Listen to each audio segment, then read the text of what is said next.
Guys, what makes the BMP such a sought-after vehicle in this conflict? Well, the Belarusian forces, or the Belarusian Legion of Ukraine, has us covered. They have produced just an awesome, basically just a hype roll of their BMP. And we're going to break down just why this combat vehicle can make such a difference in Ukraine. Let's go.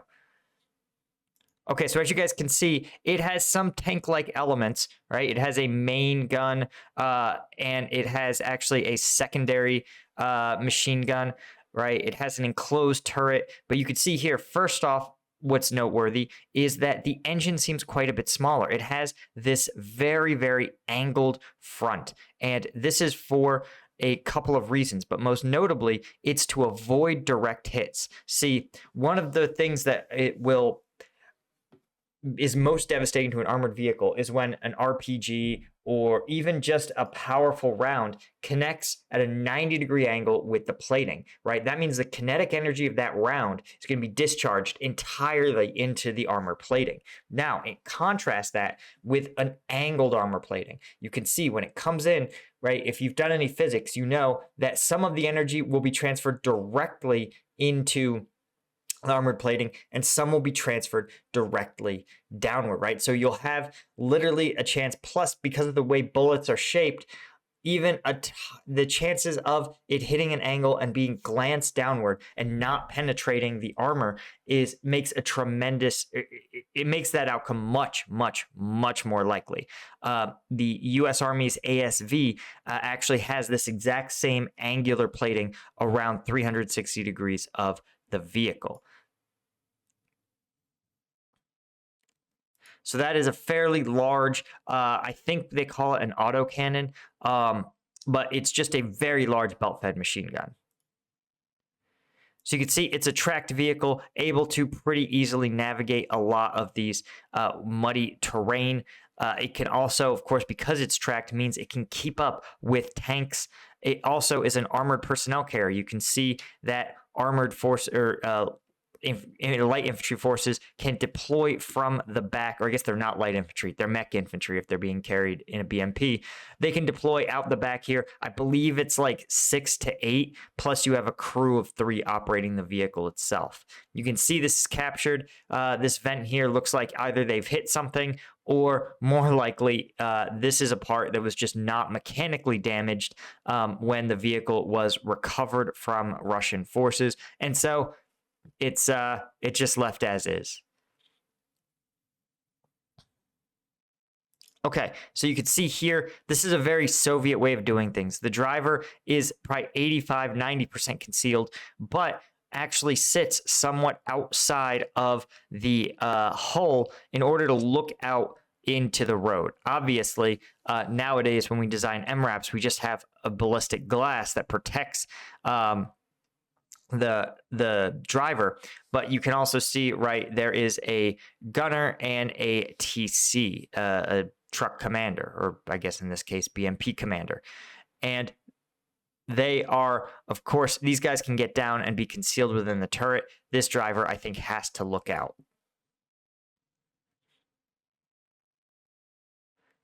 So hopefully you guys saw there was a little bit of like quick cuts there, but I want to break some stuff down. First off, as we talked about, you could see here that the BMP is fast enough that it can operate as a convoyed vehicle for with, you know, in this case, it looks like a pickup truck, but it can also keep up with tanks and armored vehicles. So it's a really safe way to move your troops across the battlefield. There's the Belarusian flag, right? Okay, so here they are at a firing range. It looks like this is actually really common. Something we would do in Afghanistan, not uncommonly, is go somewhere safe and we would test fire our weapons. This is also to help your soldiers get familiar with the weapon system, help maintain their proficiency, right? Because when you really need somebody to engage with their 240 or their 50 cal, you want them to be able to do so without hesitation. So you want to keep those combat skills fresh. Now, you go into this range, you can see it's pretty safe because it's a divot, so it's less likely that these rounds are going to go left or right. But just watch the power of, first off, the main cannon. Okay, so you can see that autocannon is delivering hugely powerful rounds at a really, really considerable distance.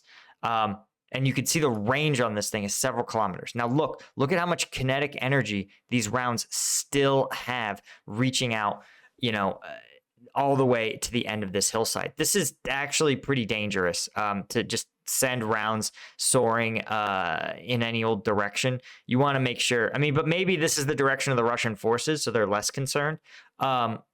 But nonetheless, you can see how even at this trajectory, they hit the ground. There's so much kinetic energy that they still just soar off into the distance. So imagine if you were to angle this upward a little bit, you can actually reach probably 3, 4, 5 kilometers into the battlefield with what's a direct fire weapon. So this, oh yeah, there you go. Shit. They really love this BMP2. All right, shout out to these guys who you've got. Obviously, they've got their armored plate carrier. Looks like they have the backpack on, active headphones.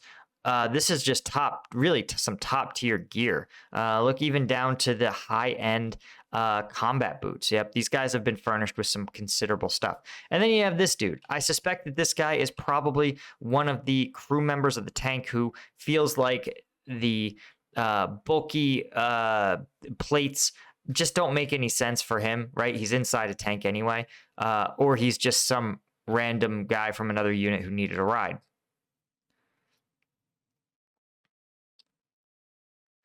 Right, so you see that? Okay, now you saw right, they're doing some sort of, yeah. So you guys can see that even one round here still packs a big punch. And this is what makes the BMP so scary as a weapon system, if you're on the other end of it, is that you can use that single fire mechanism to sort of, dial your rounds in and then to treat it like artillery, then fire for effect. And you put rounds like this. Imagine being in a Russian fighting position right here, where the rounds are just pinging off of your trench or your sandbags or punching right through it.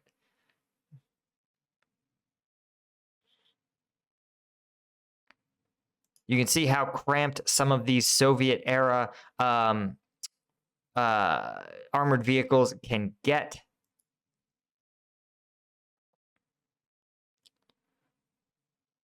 Again, the other advantage of the BMP is that it's so low profile. You can see it's almost concealed entirely by this wheat field.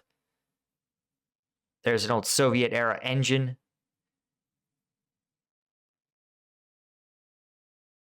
All right, this is kind of cute. Civilians coming up, giving them artwork they made. That's pretty endearing. Right, so there's that secondary machine gun, something that can reach out a little bit closer and provide additional firepower. But you can imagine, right, if you're an infantry squad and you need to take a Russian tank or take a Russian trench, you can pull up, you have this bad boy giving you suppression while your infantry troops deploy out, flank around, and take the trench or fighting position. It could be a tremendous, tremendous advantage if and when you combine it with your mech infantry.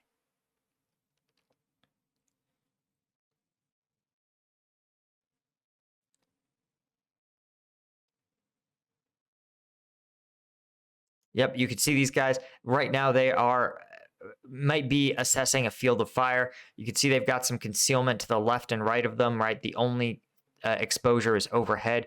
And to their front, the most armored part of the vehicle, the most protected, is the one facing forward. And they have this giant open space. And thanks to their autocannon, they can reach out basically as far as they can see and engage any targets. And here's the rounds that this weapon is putting down. You can see how old these old Soviet era rounds are. That's just a testament to just how much munitions, how many munitions the Soviets made. They made so many. It's hard to understate just how massive their stores were, because in World War II, right, they famously ran really, really low on equipment.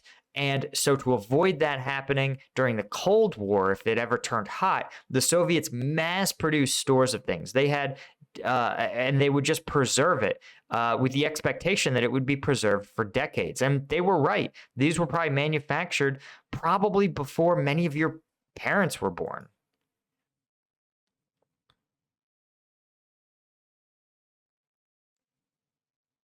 So anyway, guys, that is the breakdown of the Belarusian BMP vehicle. Hopefully you guys got a sense of the sort of tactical role that these kind of APC infantry fighting vehicles can have on the battlefield, and just why even something that's considered a subordinate to a tank can still be a massive game changer for the forces that use it. Anyway, guys, as always, if you want the combat videos that are too spicy for YouTube, the kinds that they won't let me show you, become a member of the Patreon. Check the link in the description, and I'll see you all in the next one.